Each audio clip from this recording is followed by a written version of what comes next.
Hi guys!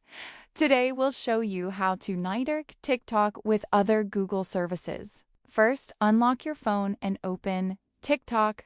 Once TikTok is open, we can go to your profile and access the option for adding another account.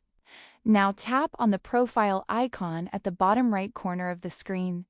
Once your profile opens, look for your name and the drop-down option next to it. If you already have one account and want to integrate another account with TikTok, tap on the drop-down next to your name. This will show you the available account options. Now look at the bottom of the screen and tap on Add Account.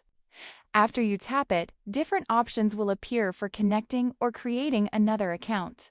From the available options, you can choose Continue with Google if you want to use your Google account. You may also see options such as Continue with Email, Continue with Facebook, or Continue with Apple. Choose the option you want to use, such as Google or email. This allows you to integrate TikTok with the selected service and use it for your TikTok account.